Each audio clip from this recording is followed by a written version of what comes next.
ਜਾ ਸ਼ਾਇਦ ਮੈਂ ਕਹਾਂ ਉਹਦੇ ਕੋਲ ਸੀ ਮੈਂ ਉਹਨੇ ਉਹਦਾ ਕਮਰਾ ਦਿਖਾ ਲਿਆ ਹੈ ਨੀ ਇਹ ਅੱਛੀ ਨੋਰਵੀਜਨ ਲੱਕੜੀ ਉਹਨੇ ਕਿਆ ਰਹਿਣਾ ਤਾਂ ਬਹਿ ਜਾ ਜਿੱਥੇ ਵੀ ਤੇਰੀ ਮਰਜ਼ੀ ਮੈਂ ਆਲੇ ਦੁਆਲੇ ਦੇਖਿਆ ਕੋਈ ਉੱਥੇ ਕੁਰਸੀ ਨਹੀਂ ਸੀ ਮੈਂ ਦੂਈ ਤੇ ਬਹਿ ਗਿਆ ਸਮਾਂ ਸੋਚ ਕੇ ਉਹਦੀ ਸ਼ਰਾਬ ਪੀ ਕੇ ਅਸੀਂ 2 ਵਜੇ ਤੱਕ ਗੱਲਾਂ ਕੀਤੀਆਂ ਫੇ ਉਹਨੇ ਕਿਹਾ ਸੌਣ ਦਾ ਸਮਾਂ ਹੋ ਗਿਆ Ramón Lobo, ¿cómo estás? Muy buenos días, pues muy bien. Tienes razón, Daniel Gabela, ¿no? Sí. Porque yo decía Papá Noel, pero es más Ernest Hemingway. Sí, cada vez me parezco más a Ernest Hemingway, lo cual es bastante mejor que Papá Noel. Me estuvo hablando en mi novela, El viejo y el mar, que es una de sus novelas de juventud. Ya. Pero bueno, lo mejor de Córdoba ha sido que se me ocurrió contar una anécdota ante el público. Espera, déjame explicar que has estado en Córdoba en estos congresos, ¿cómo se llama? ¿Congreso del Bienestar? Sí, del Bienestar, que lo organiza la SER. Sí. Y bueno, pues se me ocurrió contar una anécdota que me pasó en Barcelona, que ya sabes que a mí me gusta abrazar a gente por la calle de vez en cuando, y le dije a una amiga, voy a abrazar a un independentista. Pidiendo permiso, ¿eh? Sí, siempre. Voy a abrazar a un independentista. Y me dijo, bueno, a ver qué vas a hacer. Tal. Y dijo, bueno, una mujer no, porque a ver si van a pensar que yo soy un viejo verde o algo así. Y vi 2 personas mayores que yo, que venían con su lacito amarillo, y les dije, perdón, supongo que ustedes son independentistas. Me dijeron, sí, pues que yo les quiero abrazar para mostrarles respeto, porque yo soy de Madrid y quiero que sepan que hay mucha gente en Madrid que les quiere, que les respeta y que además no queremos que se vayan. Se dejaron abrazar muy emocionados y esta amiga me dijo, pero si en vez de mandar policías antidisturbios hubierais mandado 50.000 abrazadadores, esto sería otra cosa. Pues conté esto y a la mañana siguiente iba paseando por Córdoba y me paraba gente y me abrazaba, que habían estado en la charla. Está bien, ¿no? Me encantó. Podría ser mucho peor. Sí. ¿Y la charla de qué era, por cierto? Estamos hablando sobre las revoluciones, ¿no? Sobre si todavía son posibles las revoluciones y qué revoluciones son posibles. Miguel Ángel es muy pesimista, Miguel Ángel, que decía que la única que está en marcha es la conservadora. Pero vamos, yo creo mucho en las revoluciones de las nuevas generaciones, claro que son posibles. Mira. Sí, la del cambio climático me parece fundamental y la revolución feminista también me parece fundamental. Son los grandes motores. Y después hay una revolución conservadora para la izquierda que es no perder derechos, no perder más derechos. Yo creo que ahí está el campo. Pero ahí no sé si vamos a ganar, ¿eh? No, vamos a ver. ¿Empezamos? Venga. Hello, darkness, my old friend. Talk with you again because a vision softly creeping left its seeds while I was sleeping, and the vision that was planted in my brain still remains within the sound of silence. In restless dreams I walked alone. Sabes, Ramón, que Google sabe perfectamente que tú has estado en Córdoba. Seguramente sabe que has estado dando abrazos, sabe lo que has dicho, queda registrado para siempre. Cualquier error, cualquier virtud. No sé si esto te preocupa o ya te da igual. Me da igual, pero sé que Facebook, Google, Amazon tienen un poder desmedido sobre nosotros mismos y nosotros les hemos dado todos esos datos. Es más, ellos pueden determinar de alguna forma qué estado de ánimo tenemos por la forma de mover el cursor del móvil, vamos, el ratón. Después, ayer leí que Uber detecta cómo está tu batería. Si tu batería está muy baja, el precio es más alto, porque estás apurado, ¿no? Claro. Entonces estamos esos algoritmos, ¿eh? Sí, a mí lo que me extraña es que estamos en un mundo donde si te diriges a alguien en la calle y le quieres contar algo, se asusta, y esa misma persona, en cambio, no le importa contar su vida en Facebook. Claro, esto es un mundo en el que cada vez, por ejemplo, más parejas se forman en el mundo virtual a través de Internet y, sin embargo, más miedo nos da quedar con alguien, ¿no? Menos en España, que en España sabes que donde más se forman parejas es en los colegios electorales. Estabas esperando que todo condujera hacia ahí para soltar el chiste, ¿no? En fin, cada vez son más las voces que alertan también una deriva autoritaria por parte de los estados y que denuncian colaboración entre el espionaje y grandes multinacionales para manejar esa información. Y aunque pasó en el Brexit, no solo Cambridge Analytica, sino Aggregate IQ, que fue capaz de detectar una porción de gente en el electorado británico que jamás había votado, que se sentía tan fuera del sistema que ni siquiera votaba, y mandaron mensajes muy personalizados a esas personas. Si a ti te preocupa la inmigración, un aspecto concreto de la inmigración, consiguen mandarte un mensaje muy preciso solamente para ti. Claro. Bueno, en eso basa Trump su campaña, ¿no? Sí, Él sabe perfectamente que cada vez que manda un tuit sobre algo, mucha gente busca ese término en Google y cuando buscas ese término en Google te aparece publicidad con su merchandising para que lo compres. Sí. Y eso luego financia la campaña electoral, Sí, con sí. lo cual es un círculo vicioso muy bien diseñado. En octubre de 2014, en este programa, charlamos con Julian Assange, nos atendió desde la Embajada de Ecuador en Londres, cuando todavía estaba allí. Fue una charla muy interesante de la que hemos extraído este fragmento. Most emails will be intercepted. In fact, La mayoría de los correos electrónicos son interceptados. Más aún, si se envía por Google, porque Google ha puesto en marcha un sistema llamado Prisma que permite a la NSA a leer correos cuando están en Google y también al FBI. Incluso en una aburrida comisaría local de policía o un juzgado puede tener acceso a esos emails sin orden judicial. stored emails with a subpoena as well. Hasta los mails que escribimos son susceptibles de ser espiados incluso por un policía de barrio, tal y como lo contaba Assange. Queríamos compartir esta conversación con una periodista especializada en Internet y en movimientos sociales. Yolanda Quintana cubrió el caso Snowden para Diario.es. Su último libro se titula Ciberguerra, todo lo que no sabes de las guerras que se libran en la red. ¿Cómo estás, Yolanda? Hola, ¿qué tal? Buenos días. Yo creo que habría que partir de esa base, ¿no? Lo primero, dar por sentado que todo lo que hacemos y todo lo que decimos queda registrado, con lo cual hay que tener cuidado antes de hacerlo o de ponerlo o de decirlo.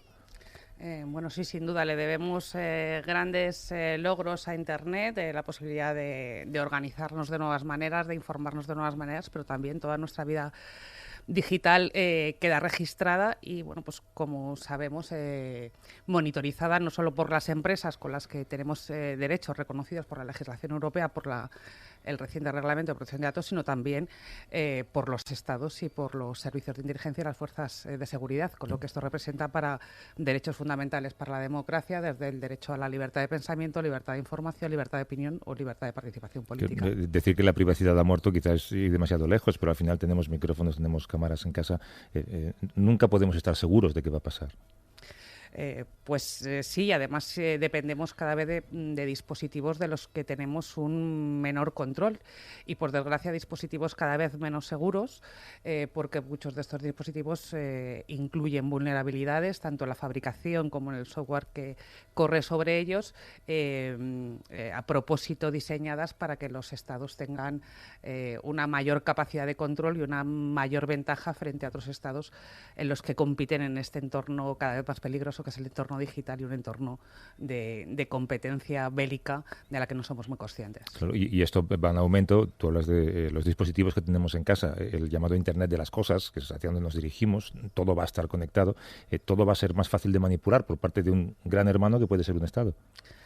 Sí, más fácil de manipular, ¿no? De hecho es así y hay constancia, ¿no? Estamos discutiendo, y son de actualidad por la reciente publicación del libro, las memorias de Snowden, que puso en evidencia el control de los estados sobre toda la información que manejamos, y crisis recientes, hace muy pocos años vimos como pues había una crisis de seguridad en grandes empresas que afectaron incluso a empresas españolas, a cajeros automáticos. Bueno, pues esta crisis de seguridad tuvo su origen, donde los dispositivos se cifraban, tuvo su origen en una vulnerabilidad que conocía Estados Unidos y que no había hecho pública precisamente para tener esa mayor ventaja en un entorno de ciberguerra. Por tanto, este poder es cada vez mayor por nuevas realidades como el Internet de las cosas, y que afectan, por ejemplo, pues a juguetes que tienen niños pequeños, y que ya se ha sabido que las cámaras que tenían estos juguetes y que grababan la actividad de bebés eran públicas y podían ser accesibles a través de Internet. O robots de cocina, pero y del mismo modo que algunos estados, y pienso en Estados Unidos, externaliza determinadas funciones que solían ser públicas, por ejemplo, funciones militares. En Irak, buena parte de lo que ocurrió quedó delegado en empresas como Halliburton. La gestión de la información también se va a externalizar, con lo cual a esas empresas privadas seguramente no se le podrá exigir la misma transparencia y la misma dosis de seguridad en el manejo de la información que se le puede exigir a un gobierno. Bueno, el problema de la intervención de las empresas privadas es doble. Por un lado, por los papeles de Snowden sabemos que estas empresas privadas colaboraban sin informarle a sus usuarios de estas labores de espionaje de los estados. Y de hecho el Parlamento Europeo, cuando investigó todos los papeles de Snowden, así lo puso en evidencia y exigió que estas empresas, cuando operasen al menos en Europa, cifrasen toda esa información para evitar este enchufe directo a los servicios de inteligencia norteamericanos que accedían a toda la información de todos los ciudadanos del mundo sin ninguna orden judicial. Y luego, en segundo lugar, es cierto que nosotros en nuestra actividad digital cada vez dependemos más de dispositivos y de herramientas de empresas privadas sobre las que tenemos muy poco control. Para ello sí que hay una legislación, que es el Reglamento Europeo de Protección de Datos, pero también tenemos que ser conscientes de nuestros propios hábitos de consumo e incorporar, sobre todo a aquellos usuarios que manejamos información más sensible, por ejemplo, los periodistas, hábitos de consumo digital que incrementen la privacidad de nuestras comunicaciones. Pues utilizar vías de navegación cifrada, como puede ser en ocasiones la Red Tor, o utilizar herramientas de cifrado adicional y saber que muchas aplicaciones y muchas funcionalidades de nuestros dispositivos, como el teléfono móvil, da acceso por defecto al micrófono, a nuestra cámara, y que se pueden poner activas de manera desprevenida. Por lo tanto, también como usuarios tenemos una cierta responsabilidad e incrementar nuestra pericia tecnológica, porque las empresas nos lo ponen muy difícil, y también nuestro rigor a la hora de utilizar estas herramientas. Lo que pasa es que la sensación es que nada es seguro, ningún software está suficientemente encriptado. Entonces, al final, solamente te queda la opción, si quieres manejar una información o compartirla con alguien, hacerlo cara a cara. Pero también cara a cara puedes estar siendo grabado y no te enteras. Al final yo creo que lo mejor es siempre tener en la cabeza la posibilidad de que aquello que estás haciendo, aquello que estás diciendo, está siendo escuchado.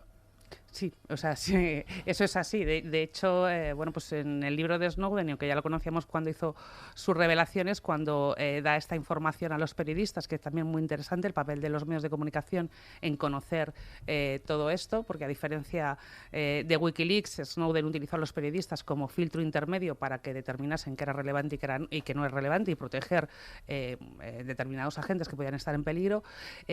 Pues puso esto en evidencia. O sea, se entrevistaron con el teléfono en la nevera para que fuera una fuente de seguridad, y en muchas ocasiones hay que dejar el teléfono en casa, porque incluso aunque esté apagado puede ser un dispositivo de espionaje. Sí, lo que se llama la jaula Faraday, ¿no? Que tienes que meter el teléfono con la batería fuera y en el congelador, igual en la nevera, para que no te puedan escuchar.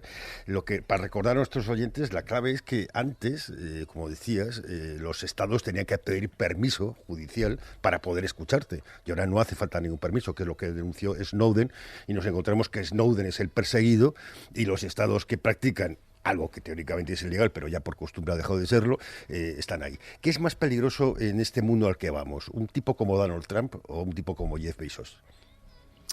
Pues hay que tener en cuenta que frente a las empresas privadas tenemos derechos, y por suerte los ciudadanos europeos tenemos un nivel de protección de nuestros datos personales bastante elevado, y seguramente seamos el lugar del mundo donde tenemos un mayor nivel de protección del tratamiento de nuestros datos personales. El problema que un Estado controle toda esta información es que un Estado sí que puede condicionar tu bienestar y tus libertades, condicionan tu capacidad de pensamiento, tu capacidad de libertad de expresión, y al final puede acabar contigo en la cárcel. Entonces yo creo que es bastante más peligroso, y tenemos que estar más prevenidos con el poder de los Estados, no solo de Trump, sino incluso del Estado español, con el rastreo que hace de nuestras informaciones, y con la labor de los servicios de inteligencia, que está solo monitorizada por una comisión de secretos oficiales del Congreso de los Diputados, pero que tampoco sabemos muy bien qué rastreo hace y qué herramientas de seguimiento está utilizando. Muchas veces contrata crackers de otros estados para tener a su servicio herramientas de espionaje informático. Bueno, pues yo creo que es más peligroso por el impacto en las libertades civiles y en el alma de la democracia el poder que tiene un Estado sobre nuestros datos. Pero yo creo que es importante, Ramón, en Estados Unidos por descontado, y en el resto de los países cada vez más, el votante más suculento es el indeciso, siempre lo va a ser, ¿no? Sí, claro. Y Google poco a poco va a saber cuál es ese votante indeciso, cuáles son sus indecisiones, qué información tiene que tener para inclinar su voto a un lado o a otro, y esa información, si está disponible para un partido, es fantástica. Sí, la política cambia por completo. todo lo que pasó en el Brexit. Hay una película que se llama Brexit, que yo la recomiendo a la gente que está no sé qué plataforma, que explica todo esto, ¿no? Cómo la política clásica quiere ir puerta a puerta, y no, ya no hay que ir a puerta a puerta, es que te lo hace toda una máquina. Te dice quiénes son los que tienen dudas, por qué tienen dudas, por qué no han ido a votar. Y cómo les puedes convencer. Exacto, por qué se sienten fuera del sistema y desprotegidos, y bueno, cómo puedes tú mandarles mensajes concretos, ¿no? Sobre la educación de sus hijos o lo que sea. Por suerte aquí hemos tenido una gran victoria judicial. Nuestra ley española de protección de datos, que incorporaba este reglamento, que es cierto que sí que concede o sí que nos otorga un gran nivel de protección, incluía una pequeña brecha que era permitir a los partidos políticos españoles que precisamente rastreasen nuestra vida digital, no solo nuestras preferencias, sino efectivamente aquellos aspectos que nos hacen reaccionar para salir de ese abstencionismo.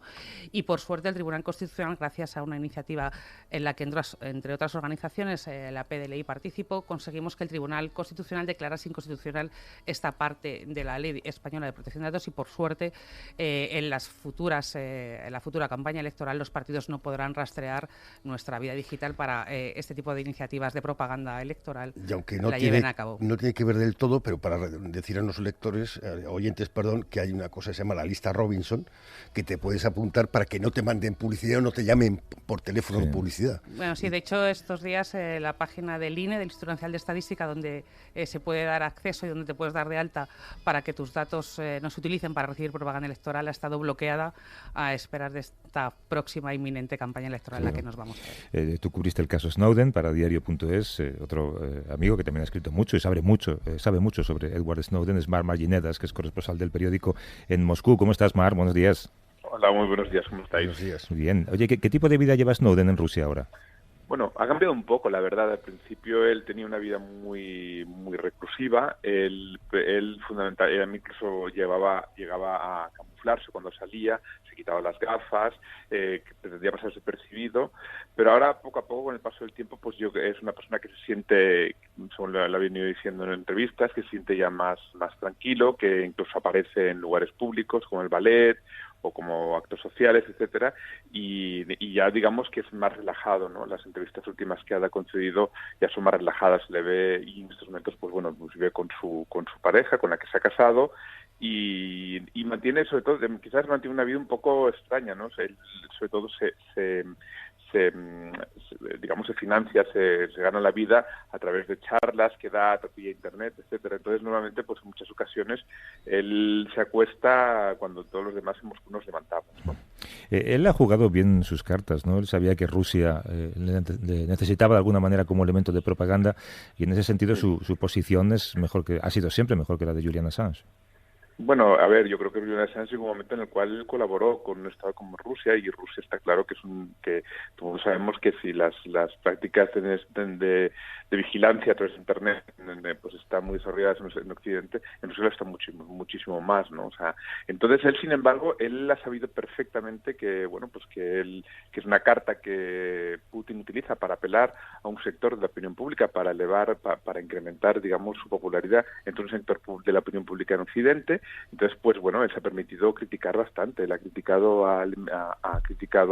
la corrupción del gobierno ruso. Él ha criticado cuando ha habido leyes, cuando se ha aprobado en el Parlamento ruso leyes que, bueno, pues que iban en este sentido de incrementar la vigilancia en Internet en los usuarios, cuando se presionaba a empresas como Telegram, etcétera, para que entonces él es una persona que yo creo que ha conseguido mantener una sanísima distancia respecto al Estado ruso.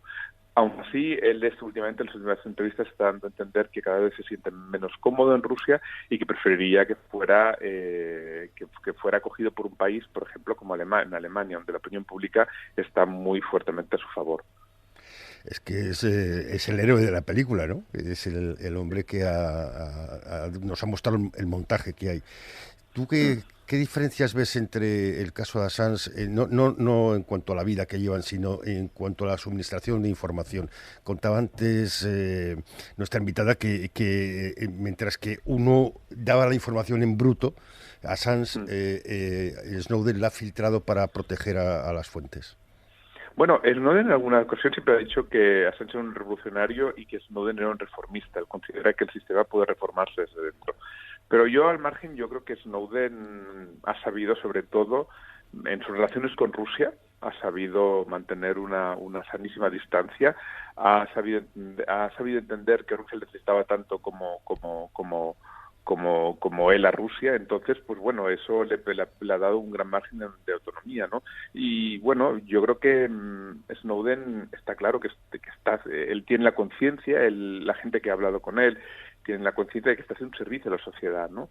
Y entonces, pues bueno, eso le permite, digamos, mantener pues una actitud mucho más coherente, ¿no? que en el caso de Assange, que al final Assange pues llegó con sus revelaciones llegó a favorecer la llegada al poder de una persona como Trump en Estados Unidos. Es verdad. Yo creo que en todo caso también hay que poner en evidencia, al margen de esa diferencia a la hora de hacer pública la información, que tanto a Wikileaks como a Snowden le debemos el conocimiento de información de interés público relevante. O sea, si no fuera por la opacidad de los estados y por su exceso a la hora de clasificar información que es relevante, desde cómo actúan sus ejércitos, que fue lo que conocimos gracias a las revelaciones de la soldado Chelsea Manning a través de Wikileaks, como por las informaciones de Snowden, prácticas abusivas de los estados, tanto crímenes de guerra como el espionaje masivo, no lo conoceríamos, al margen de las distintas formas de transmitir la información de uno y otro caso, que en ocasiones esto ha llevado a discutir entre ambos, pero en todo caso hay que reconocer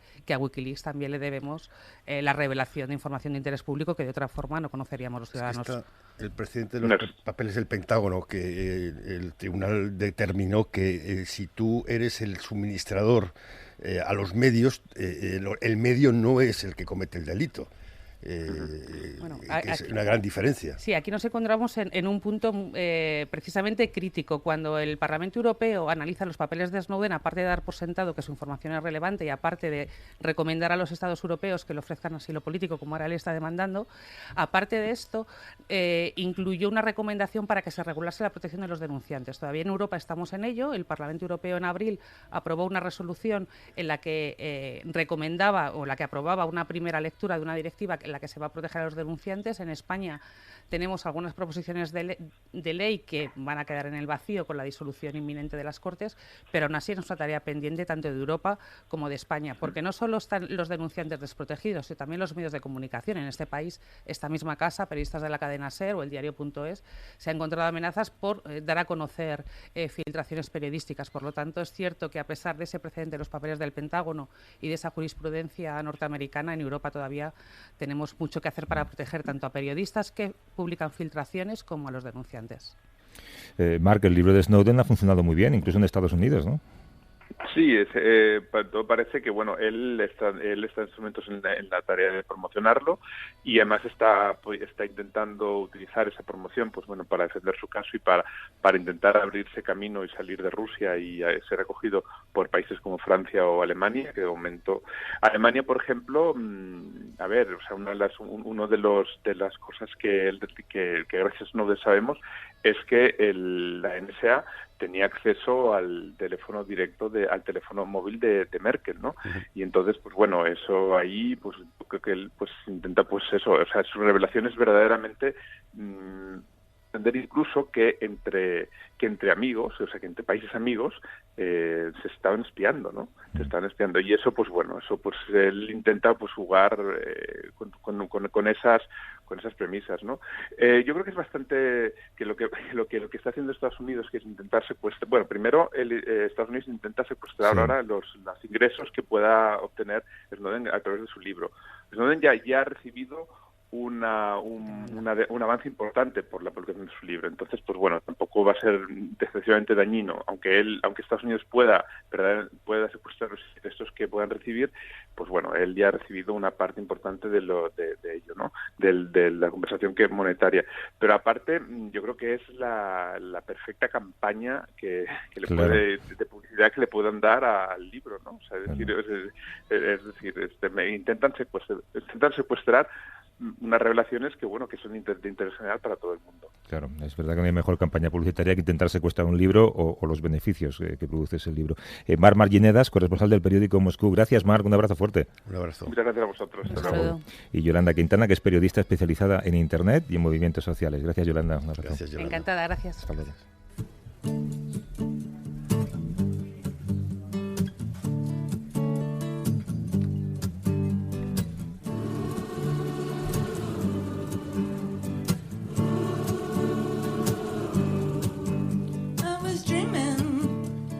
Dreaming, well, of an aspect bright and fair, and my sleeping, it was broken, but my dream, it lingered near, in the farm of shining valley. Pues a los clásicos, el pueblo tiene el poder. Sí, Patti Smith con 250 músicos que cantan con ellos, hacen los coros. Sí.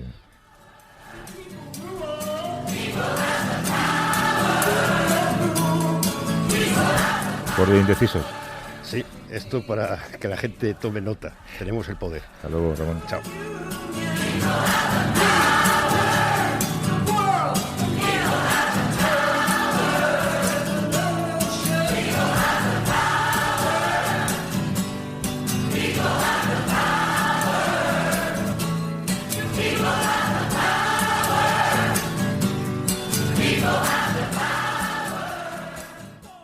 A vivir que son 2 días. Javier del Pino.